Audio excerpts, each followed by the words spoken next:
Welcome to Sacrilegious Discourse. For this is what the Sovereign Lord says. Why do you need prophets to tell people who you are and what you want? If you can justify everything that the God of the Bible has done, then you can justify any of your behavior. A lot of this mentality is trickling into what is now mainstream right-wing Christianity. I am capable of empathy greater than this God of the Bible. This is a Bible that they tell kids. This is the good Lord. This is the good book.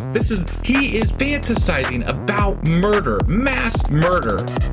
Head over to sacrilegiousdiscourse.com right now to find out how to leave us a review or support us on Patreon.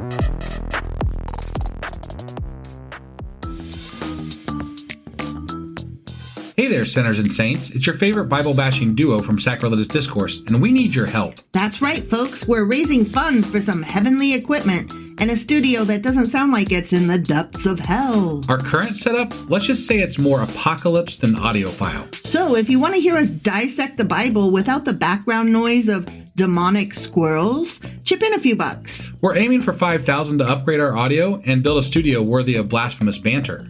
Donate today and help us spread the good word of atheism. You can find a link right on our homepage, sacrilegiousdiscourse.com. Every dollar counts. Even if it's from your collection plate. Husband, Wife! do you remember what happened yesterday and where the hell we are today? Well, yesterday we read Ezekiel Chapter 26. We sure as fuck did. In that chapter, God decided that he wanted to destroy Tyre. Sorry, Tyre. Mm-hmm. Fucking Tyre. Anyway, he was giving us a lot of imagery about barren rocks and things like that because they're like seafaring, whatever. And he's going to destroy them because God destroys things because God's a destroyer. And yeah, that was pretty much it. He doesn't like Tyre because they mocked and made fun of the Israelites or something. So they were too uppity. Yeah. So that was Ezekiel chapter 26. Yes. Actually, before we get into this, I do have one update to share real quick, and that is that we have a site on our website now that you can go to. It's sacrilegiousdiscourse.com/shop. It used to be /Amazon, but I forgot that I can't use the word Amazon in a link. So if you go to sacrilegiousdiscourse.com/shop, it will take you to a page where it has a link that you can shop at Amazon and help out our podcast. So definitely do that. Go there, bookmark that page, and use that when you go shop on Amazon for us. That would be amazing. That being said, that was Ezekiel chapter 26 we just finished yesterday, and we're getting into Ezekiel chapter 27. All right, let's do this. Okie dokie.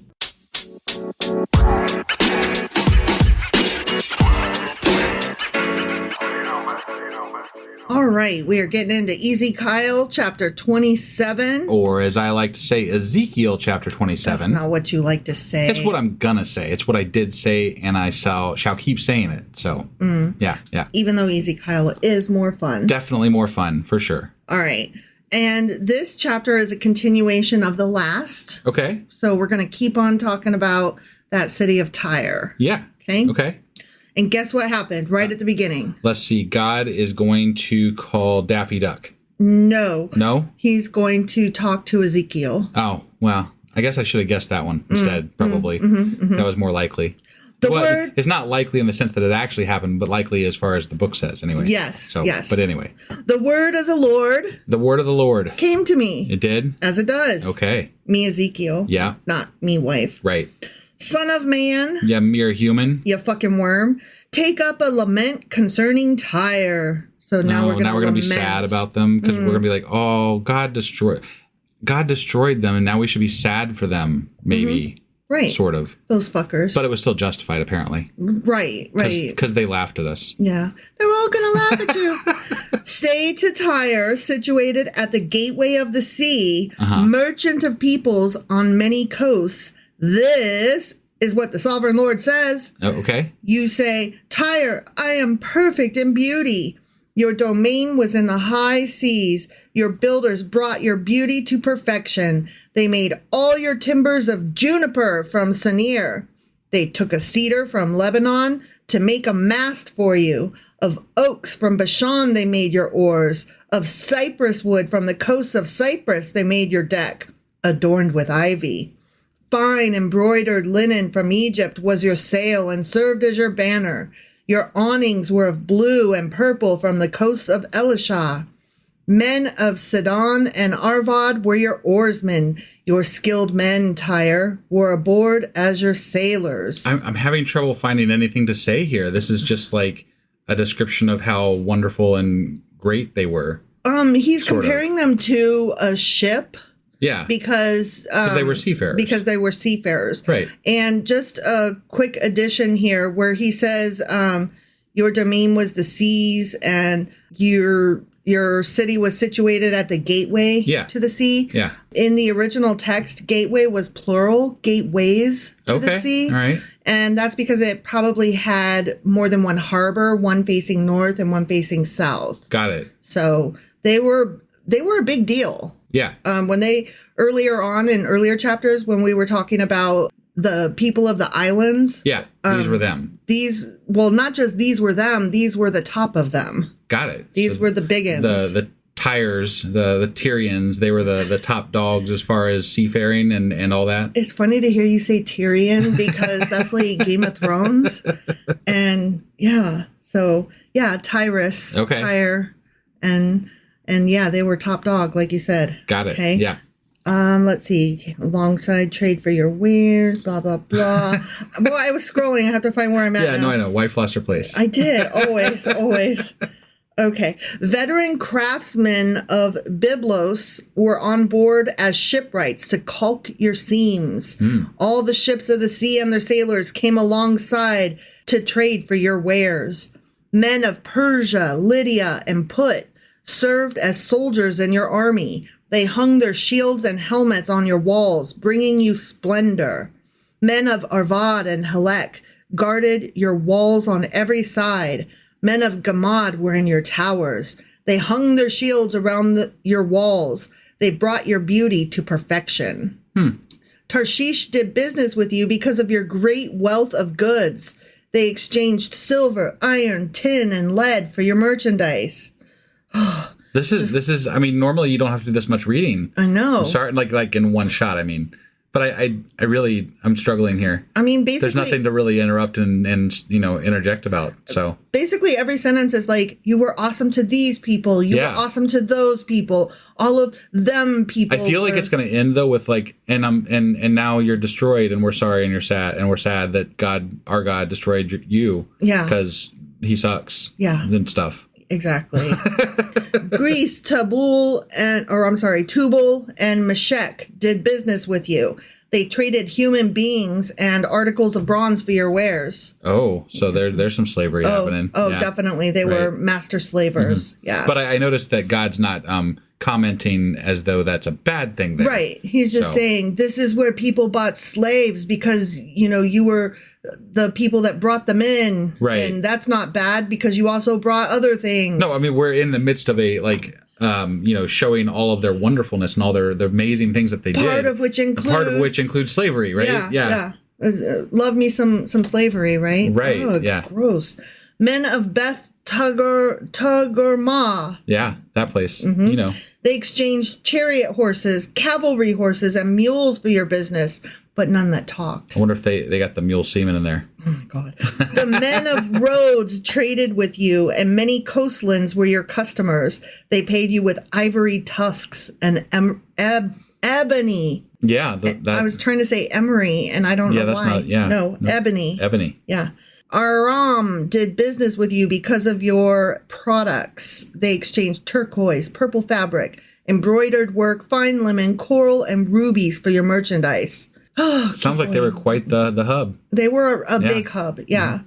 Judah and Israel traded with you. They exchanged wheat from Minnith and confections, honey, olive oil, and balm for your wares. Okay. Damascus did business with you because of your many products and great wealth of goods. They offered wine from Helbon, wool from Zahar, and casks of wine from Izal in exchange for your wares. I feel like I would have loved to have seen this ancient city of Tyre. Tyre. Yeah. Sorry.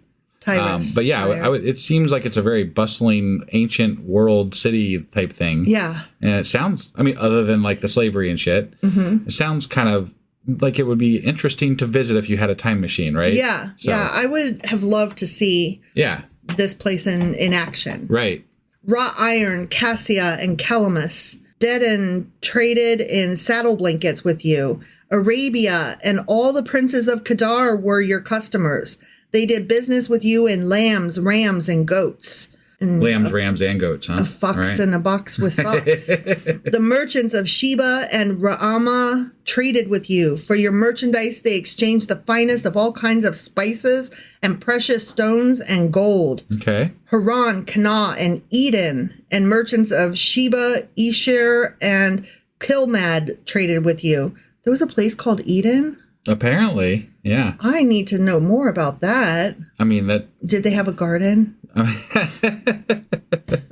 Maybe it was... I mean, it's a lot like we take names now, right? Like when the pilgrims came over and we set up this new world over here in the United States, we named a lot of things after the old world, right? Yeah. So like we just stole those names. We're like, those are ours now. We're going to put them over here. You had York, we have New Right. So I mean, York. I'm sure the idea of Eden and Eden of the Bible were an idea that was around at least. So yeah, that's true. Yeah. Okay. In your marketplace, they traded with you beautiful garments, blue fabric, embroidered work, and multicolored rugs with cords twisted and tightly knotted. The ships of Tarshish served as carriers for your wares. You are filled with heavy cargo as you sail the sea. Okay. Your oarsmen take you out to the high seas, but the east wind will break you to pieces far out at sea. Your wealth, merchandise, and wares, your mariners, sailors, and shipwrights, your merchants, and all your soldiers, and everyone else on board will sink into the heart of the sea on the day of your shipwreck. There we go. There's the horribleness. Yeah. The shorelands will quake when your sailors cry out, "Ah!" All who handle the oars will abandon their ships. The mariners and all the sailors will stand on the shore. Okay. They will raise their voice and cry bitterly over you. They will sprinkle dust on their heads and roll in the ashes. I see. They will shave their heads because of you and will put on sackcloth. Well, it sounds like they're very well revered, I guess. Yeah, so, they're very crying. sad about They're it. like, fuck me. This place is gone. Wah. Right. Yeah. They will weep over you with anguish of soul and with bitter mourning. As they wail and mourn over you, they will take up a lament concerning you. Who was ever silenced like Tyre, surrounded by the sea? With your merchandise, when your merchandise went out onto the seas, you satisfied many nations. With your great wealth and your wares, you enriched the kings of the earth. Now you are shattered by the sea in the depths of the waters. Your wares and all your company have gone down with you. This is actually kind of a really neat literary device. Yeah. To take what they're renowned for and then turn it into an example of like representing, like taking what they're renowned for and using that as, you are famous for ships, and so I'm going to call you a ship, and I'm going to refer to your downfall as the sinking of that ship. Right, yeah. I'm really impressed with this, actually. Yeah. I mean, for the Bible, it's not horrible. Trying to give due its due. Yeah, okay? for sure. Because I'm the first to complain when this shit sucks, such as with the slavery. Yeah. The sale of humans. Yes. But overall, I'm really enjoying the literary symbolism here. Yeah. That's very cool. All who live in the coastlands are appalled at you. Their kings shudder with horror, and their faces are distorted with fear. The merchants among the nations scoff at you. You have come to a horrible end and will be no more. The end. Okay. Now, when they say that they're appalled at you, I don't think that's the correct use of that term. No, they're not going to mourn they'd be you. more, if they were appalled at anything, they'd be appalled at what the Babylonians did to them or whatever. Right? Or God. Or God. Yeah, right. I'm sorry, God. My bad. Whoever destroyed them, they would be appalled at that, not appalled at this great seaport that they're like, this seaport is awesome. Oh, I'm so appalled at them. Yeah. No, they're appalled at the destruction. I guess you could be appalled if it was like literally horrific to look at. Like that's appalling to even look at. Right. But again, that's appalled at the destruction. Right. And that's not fair enough. What it said. It's saying they're appalled at you. Right. the city. Right. No, they revere the city. They're appalled at the city's destruction. Right. And their kings shudder with horror and their faces are distorted with fear. Yeah. Right. They're like, oh, fuck me. And I can see why they're fearful. Like, I mean, it's apparent. And we all know I'm pretty sure this is Babylon. Actually, I think they said it in the last chapter that it was Babylon doing this, right? Yeah. And that's the sword of the Lord, right? That's coming down on these people and Israel and all this shit. Right. Where it says the merchants among the nations scoff at you. Yeah. I don't think they're scoffing. No. They can't both be scared and be like, you stupid idiots. Right. And maybe some of them are scoffing, some of them are scared. It kind of depends on who you are. Maybe if you're one of the people that are in cahoots with Babylon, maybe you are scoffing. And if you're not in cahoots, you're like, fuck, they're going to kill me too. Okay, but they just spent an entire chapter's worth describing how awesome this place is. Yeah. And then they're like, everybody loves you and trades with you. Everybody comes through your ports. And now some of them scoff at you. No, that doesn't read correct. That's true. That's not what happened. I'm sorry. Yeah. That's not, like, stick in a lane. Right now we're talking about how awesome this place was and we're lamenting it having fallen. Yeah. Right? That's what the whole chapter is about. Yep. So they picked the wrong words in this translation. They're not appalled or scoffing. They're maybe appalled at the destruction and appalled at the destructors. Yeah. And if they're scoffing, they are scoffing at. I can't imagine what they'd be scoffing at. Honestly. Sure. Yeah. So, I don't know.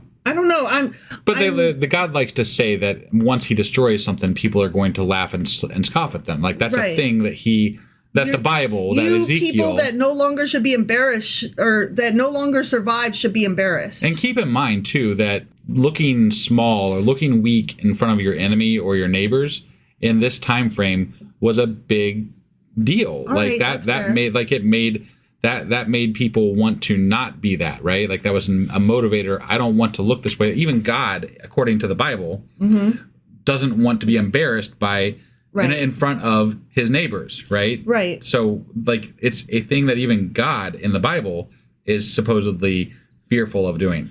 I hear that, but again, you no longer exist. You're all dead. You should be so embarrassed, you people that aren't alive. Well, and we don't know what the mindset was back then. Maybe they looked at death as embarrassing. Maybe the fact that you got conquered was embarrassing. Maybe that was something worthy of derision. You know, I don't really know what the mindset was of these people in the ancient times. And I don't know. I mean, they were very tied up in a lot of things that were very manly. So that's true. And that is one of those things, like to show your weakness in front of people would maybe be the... maybe it would cause derision, you know? So it's just that where it says their kings shudder with horror and their faces are distorted with fear. I believe that. Sure. I believe that. Yeah. Where the next sentence says the merchants among the nations scoff at you. I don't believe that. Right. I don't believe it either, but I think the wording is used because of how it is taken by people in that time. Yeah. So all right. Fair? I guess. I still think that it's shitty writing. Probably. Yeah. I mean, it generally is in this book. Yeah, so. Yeah. I liked the symbolism and the, what's that called? Not a metaphor. Yeah, it's a metaphor. Okay. Yeah. All right. You're the writer, so I bow to you. It's a metaphor. I like the metaphor of the seafaring city as a ship. Sure. That's great. Yep. All right. Well, that was Ezekiel chapter 27. Yes, it was. Which means that we will be back tomorrow with Ezekiel chapter 28. And just a quick housekeeping note here. We are doing our live. If you get this the day that it comes out, we'll be doing it shortly probably because we're doing it tonight, Tuesday at 10 o'clock p.m. on Discord. The link will be in the show notes.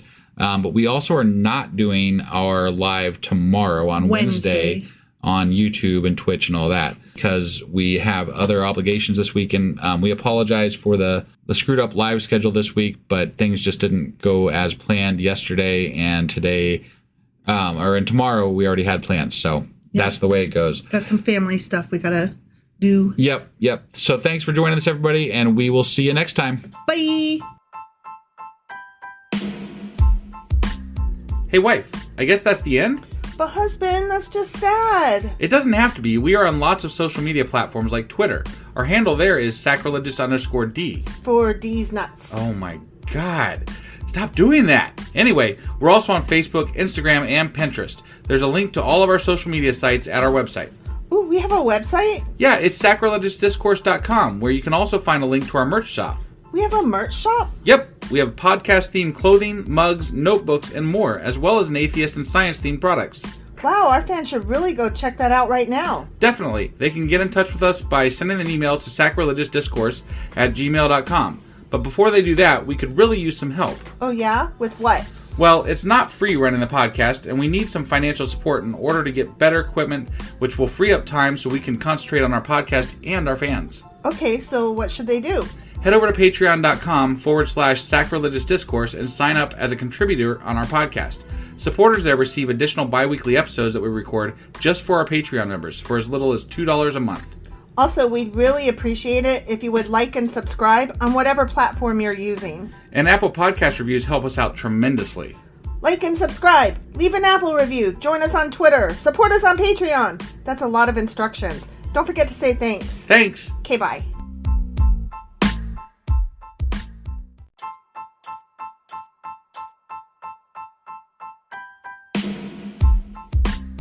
Hey wife, I guess that's the end? But husband, that's just sad. It doesn't have to be. We are on lots of social media platforms like Twitter. Our handle there is sacrilegious_D. For D's nuts. Oh my god. Stop doing that. Anyway, we're also on Facebook, Instagram, and Pinterest. There's a link to all of our social media sites at our website.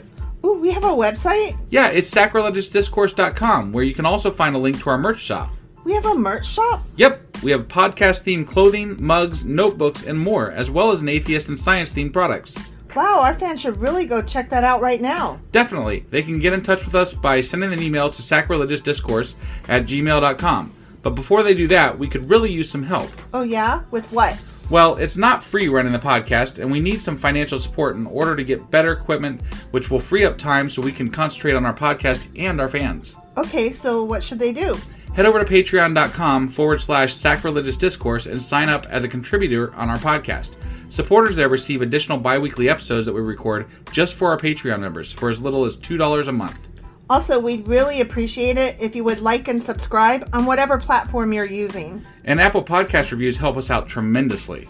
Like and subscribe. Leave an Apple review. Join us on Twitter. Support us on Patreon. That's a lot of instructions. Don't forget to say thanks. Thanks. Okay, bye.